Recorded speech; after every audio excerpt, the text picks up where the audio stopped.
స్నేహ TV ప్రేక్షకులకు నమస్కారం. ఆషాఢ మాసం వచ్చిన వెంటనే ఒక పెద్ద పండుగ మనకి గుర్తుకు వస్తుంది. అదే తొలి ఏకాదశి. అయితే ఏకాదశులు అనేటప్పటికీ చాలా ఉంటాయి కదా.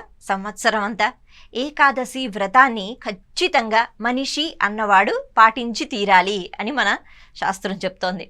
ఇంకా చెప్పాలి అంటే ఒకే ఏకాదశి కాదు, అంటే మరీ చిన్నపిల్లలకి అని కాకుండా, లేకపోతే ఒక 80 సంవత్సరాలు దాటిన వాళ్ళు అని కాకుండా, ఈ మధ్యలో ఎవరైతే ఉంటారో వాళ్ళు ఖచ్చితంగా ఏకాదశి వ్రతం చెయ్యాలి అని అంటూ ఉంటారు. ఎందుకు అంటే మన మంచి కోసమే. కాకపోతే ఎన్నో ఏకాదశులు ఉన్నా మనకి ఈ ఆషాఢ మాసంలో వచ్చే ఏకాదశి ఏదైతే ఉందో దీన్ని ప్రత్యేకించి తొలి ఏకాదశి అని అంటున్నాం. అయితే మన తెలుగు వాళ్ళకి సంవత్సరం ఆరంభం అన్నది చైత్రమాసంలో కదా. మరి అటువంటప్పుడు చైత్రమాసంలో వచ్చే ఏకాదశి మనకి తొలి ఏకాదశి కావాలి. కానీ అలా మనం అంటలేదుగా. ఆషాఢ మాసంలో వచ్చే ఏకాదశినే తొలి ఏకాదశి అని అంటున్నాం. అయితే ఏకాదశి వ్రతం అన్నది చాలా కష్టం అని చెప్తారు. చాలా కష్టం. ఎందుకో ఆ మాట వాడారు అంటే, అసలు ఏకాదశి వ్రతం చేశాను, ద్వాదశ పారణ చేశాను అని మనం చెప్పుకోవాలి అంటే దానికి మనం ఎటువంటి నియమాలు పాటించాలి. ఒకటి, ఇంకా చాలా అద్భుతంగా ఈ వ్రతం చెయ్యాలి అంటే నిర్జలం, అంటే జలం కూడా స్వీకరించకుండా ఏకాదశి వ్రతం చేసిన మహానుభావులు, పుణ్యాత్ములు చాలామంది ఉన్నారు. కాకపోతే ఇవాళ రేపు మనకి శరీరం అన్నది సహకరించదు కాబట్టి సరే నీరు తాగవచ్చు. మరి అందులో కూడా కొన్ని మినహాయింపులు. ఆ మాత్రంగా ఏదైనా తిని ఉండవచ్చా, పళ్ళు తినవచ్చా, పాలు తాగవచ్చా, లేకపోతే పళ్ళ రసాలు తాగవచ్చా, ఇలా రకరకాలుగా మనం అడుగుతూ ఉంటాం. అయితే మన శరీరం ఒకవేళ అనారోగ్యంతో ఉన్నట్లయితే ఖచ్చితంగా ఏదైనా స్వీకరించి, శరీరానికి బలం ఉండాలి కదా. మనం ఏ పని చెయ్యాలన్నా శరీరానికి బలం ఉండాలి, మానసిక బలం కూడా ఉండాలి. ఈ రెండు ఉన్నప్పుడే ఆ కార్యంలో విజయం సాధిస్తాం. ఏకాదశి వ్రతం అంటే శరీరం బాగుంటే గనక ఖచ్చితంగా జలం కూడా స్వీకరించకుండా పూర్తిగా అంత భక్తి శ్రద్ధలతో, అంటే కేవలం జలం స్వీకరించకుండా, ఆహారం స్వీకరించకుండా, అలా సమయం చూసుకుంటూ ఎప్పుడైపోతుంది సమయం, ఇంకా 1 గంట ఉందా, ఇంకా అరగంట ఉందా, అమ్మయ్య రేపు అయిపోతే ఇక నేను శుభ్రంగా తినేయచ్చు అనే ఆలోచనతో కాదు. ఉపవాసం అంటేనే భగవంతుడికి సమీపంగా ఉండటం. అలా భగవంతుడికి సమీపంగా ఉండాలి అంటే ఇతరత్ర ఆలోచనలు లేకుండా కర్మేంద్రియాలు 5, జ్ఞానేంద్రియాలు 5, 10 అయ్యాయి కదా. వీటితో పాటు మనసు, ఇవన్నీ ఒకే ఒక మార్గంలో ప్రయాణం చేస్తూ ఉండాలన్నమాట. అంటే నేను ఏదైతే చూస్తున్నానో మనసు అటు లేకపోతే, కేవలం చూస్తున్నాను కానీ మనసు పెట్టి చూడడం లేదు. ఒక్కొక్కసారి మనం అంటూ ఉంటాం కదా, మనసు పెట్టి చదవట్లేదు, లేకపోతే మనసు పెట్టి మాట్లాడట్లేదు, ఏదో మాట్లాడుతున్నాం అన్నట్టు అంటూ ఉంటాం కదా. అలా మన కర్మేంద్రియాలు, జ్ఞానేంద్రియాలు చేస్తున్న కర్మలకు మనస్సు అన్నది తోడుగా ఉండగలగాలి. అప్పుడే మనస్ఫూర్తిగా ఆ పని చేసినట్టు. అప్పుడే అందులో మనం విజయం సాధిస్తాం. మనసా వాచా కర్మణ అని అంటారు కదా. మనం చెప్పే మాటకి, అలాగే మనం చేసే కర్మకి, దానికి మన మనస్సు కూడా తోడు ఉండాలి. అయితే ఇప్పుడు ఈ మనసు ప్రశాంతతతో ఉండాలి అంటే ఖచ్చితంగా ఆహారం దానిపై ప్రభావం చూపిస్తుంది. కాబట్టి జలం కూడా స్వీకరించకుండా, ఆహారం గురించి ఆలోచించకుండా భగవంతుని దగ్గర ఉండటము అసలైన ఉపవాసము. అందుకే ఏకాదశి వ్రతం చేయడం చాలా కష్టం అని పెద్దలు నిర్ణయం చేశారు. మనం ఇందాక చెప్పుకున్నట్టుగా అలా చెయ్యలేని వాళ్ళు పళ్ళు తీసుకునో, లేకపోతే ఏదైనా ఆహార పదార్థం తీసుకుని, శరీరానికి శక్తి కావాలి కాబట్టి ఖచ్చితంగా చెయ్యవచ్చు. అయితే ఈ క్రమంలో మనం ఇందాక చెప్పుకున్నట్టుగా జ్ఞానేంద్రియాలు, కర్మేంద్రియాలు, మనం ఏది చూస్తున్నాం, భగవత్ స్వరూపాన్ని చూసేటట్టుగా. మనం ఏం వింటున్నాం, కొన్ని ప్రవచనాలు, లేకపోతే మంచి కథలు, భగవంతుని యొక్క కీర్తనలు వినేటట్టుగా. మనం ఏం మాట్లాడుతున్నాం, భగవన్నామ స్మరణ చేసుకునేటట్టుగా, అలాగే మనకి ఏమైనా పాటలు వస్తే పాడుకునేటట్టుగా, భజనలు చేసుకునేటట్టుగా ఈ నోటిని మనం ఉపయోగిస్తున్నాం. అలాగే మన చేతులు అంటే భజన చేయటానికి, నమస్కారం చేయటానికి, అలాగే మన కాళ్ళు అనేటప్పటికీ మనం ఒక ఆలయానికో లేకపోతే ఒక చక్కని ప్రదేశానికో వెళ్ళి భగవద్ దర్శనం చేసుకోవటం, ఈ రకంగా అనమాట. కాబట్టి మన జ్ఞానేంద్రియాలు, కర్మేంద్రియాలు, వాటితో పాటు మనస్సు భక్తి శ్రద్ధలతో పెట్టి భగవంతునికి సమీపంగా ఉండటం అసలైన ఉపవాసం. ఇది ఏకాదశికి, అంటే కేవలం మరి ఏకాదశి తిథికి మాత్రమే ఎందుకు అంటే, దీనికి మన పెద్దవాళ్ళు చాలా కారణాలు చెప్తూ ఉంటారు. 1-2 కారణాల గురించి మనం మాట్లాడుకున్నట్లయితే, చంద్రుని యొక్క కళలు అన్నవి అలా పెరుగుతూ ఉంటాయి. మనకి తెలుసు, పౌర్ణమి వచ్చేటప్పటికి నిండు చంద్రుడు, ఆ తర్వాత మళ్ళీ అవి అలా తగ్గుతూ ఉంటాయి. మళ్ళీ అమావాస్య వస్తుంది, పూర్తిగా కటిక చీకటి, తర్వాత మళ్ళీ పెరుగుతూ ఉంటాయి కదా. మరి ఈ తిథుల్లో ఏకాదశి అనేటప్పటికీ చంద్రుని యొక్క కళలు అన్నవి అవి మంచి స్థాయిలో ఉంటాయి. చంద్రమా మనసో జాతః, చంద్రుడు మనఃకారకుడు. మనం ఇందాక నుంచి చెప్పుకుంటున్నాం కదా, ఏ పని చెయ్యాలన్నా మనసు ముఖ్యం. ఆ మనసుని పట్టుకున్నట్లయితే ఖచ్చితంగా మన కళ్ళు, మన ముక్కు, మన చెవులు, మన చేతులు మన మాట వింటాయి. మనస్సు మన మాట వింటమే కష్టం.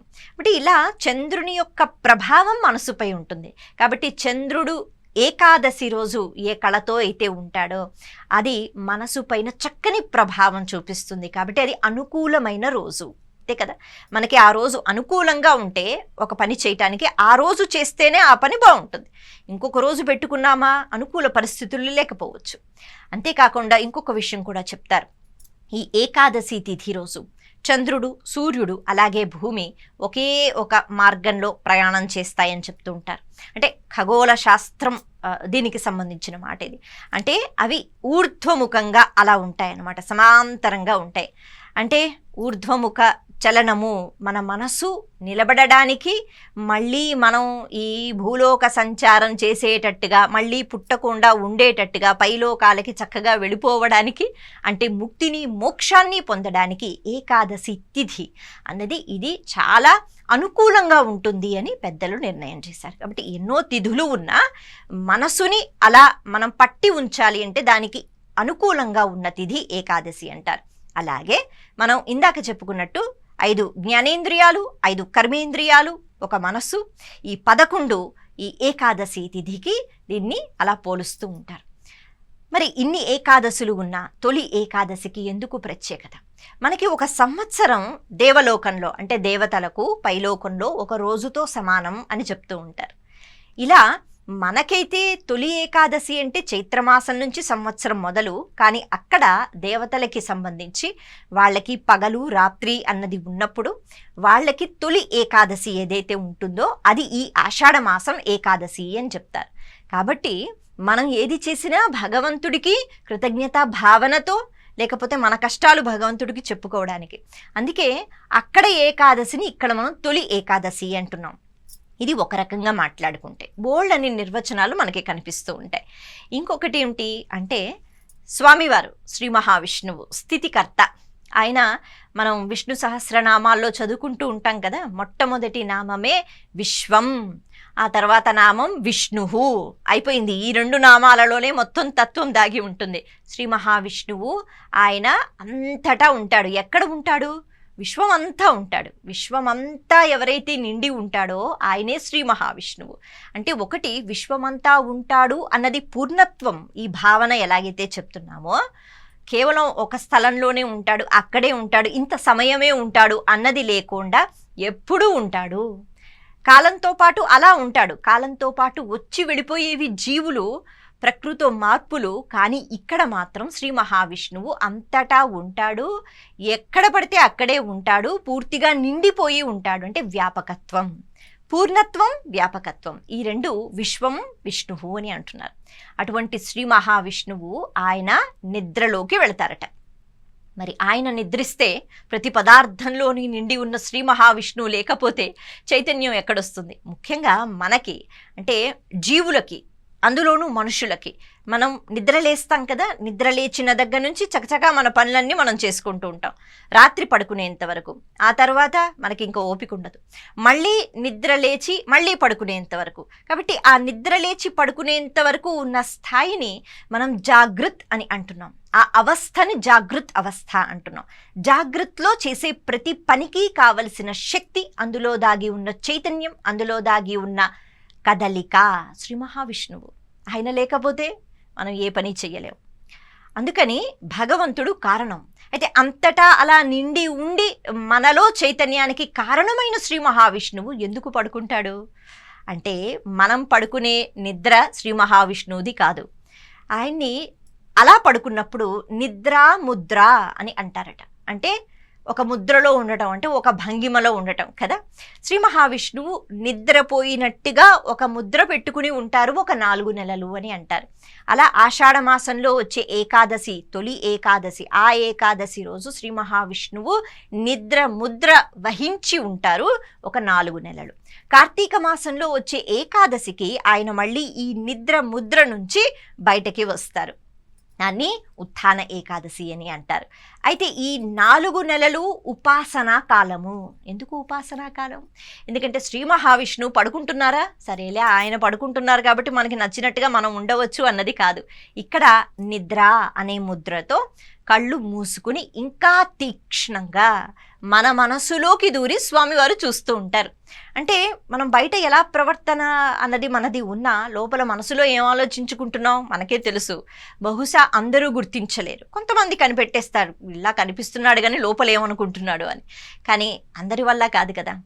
అయితే మనం చాలా విషయాలు అందరి దగ్గర దాచుతూ ఉంటాం, కానీ ప్రకృతిలో ప్రతి ఒక్క పదార్థంలో నిండి నిబిడీకృతమైన శ్రీ మహావిష్ణువు దగ్గర దాచగలుగుతామా? లేదు. అందుకే మనసా వాచా కర్మణ, మనం ఏదైతే అనుకుంటున్నామో దాన్ని ఎంత మనస్సుతో చేస్తున్నాము, శ్రద్ధగా ఎలా ఉంటున్నాము అన్నది మరింత తీక్ష్ణ దృష్టితో శ్రీ మహావిష్ణువు చూడటం మొదలు పెడతారు. అందుకే ఒక చిన్న ఉదాహరణ, అంటే మనం ఏదైనా ఆలోచించాలి అంటే ఒక్కసారి అలా కళ్ళు మూసుకొని ఆలోచించటము, లేకపోతే చాలా జాగ్రత్తగా ఒక దృష్టి పెట్టి అలా ఆలోచన చేస్తాం ఏదైనా బాగా గుర్తుకు తెచ్చుకోవాలంటే. అంటే మరింత శ్రద్ధ పెడుతున్నాము ఆ విషయానికి సంబంధించి. అలా శ్రీ మహావిష్ణువు నిద్ర ముద్రలో సమస్త జీవులను కాపాడుతూ ఆ పని చేస్తూ ఆయన అలాగా ఒక చూపు మన మీద పెడుతూ ఉంటారు. కాబట్టి ఈ 4 నెలలు మరింత భక్తి శ్రద్ధలతో, మనసుతో, మంచి ఆలోచనలతో మన ఉపాసన అన్నది ముందుకు వెళ్ళాలి. ఇది చాలా ముఖ్యం. ఈ మనసు భక్తి శ్రద్ధల వైపు వెళ్ళడం చాలా ముఖ్యం. అలా ఈ ఉపాసన 4 నెలలు అద్భుతంగా ఎవరైతే చెయ్యగలుగుతారో వాళ్ళకి మళ్ళీ పుట్టవలసిన అవసరం ఉండదు. వాళ్ళకి ముక్తి మోక్షం. ఎందుకంటే భగవంతుని యొక్క దృష్టి అన్నది వాళ్ళపైన పడుతుంది. నిజంగా ఎంత చక్కగా ఉపాసన చేస్తున్నాడు కదా. అంటే మనం 4 నెలలు భగవంతుడిని కీర్తిస్తూ ఉండాలా, మన పనులు మనం చేసుకోకూడదా అన్నది కాదు ఇక్కడ. ఏ పని చేసినా పరమాత్మను చూడగలిగితే ప్రతి పనిలో, ప్రతి కార్యంలో, ప్రతి వస్తువులో, ప్రతి జీవిలో, ప్రతి వారిలో పరమాత్మను చూడగలిగితే, కృష్ణ పరమాత్మ ఏదైతే భగవద్గీతలో చెప్తారో అలా మన కర్మలు మనం సక్రమంగా చేసుకుంటాం, అంతటా పరమాత్మను చూస్తాం. ఆ భేదములు ఉండవు, తగువులు తంటలు ఉండవు, అహంకారం ఉండదు, మాట తీరు బాగుంటుంది. ఇవన్నీ ఉపాసన కిందే వస్తాయి. ఉపాసన అంటే ఇన్ని పుస్తకాలు పక్కన పెట్టుకుని వచ్చిన స్తోత్రాలన్నీ చదివేసుకుంటే సరిపోదు, అవి మూసేసిన తర్వాత దుష్ప్రవర్తనతో ఉంటే సరిపోదు. కాబట్టి ఉపాసన మన మనసుతో ఏం ఆలోచిస్తున్నాం, అంతటా నిండి ఉన్నాడు శ్రీహరి చెప్తే సరిపోతుందా? చూడగలగాలి.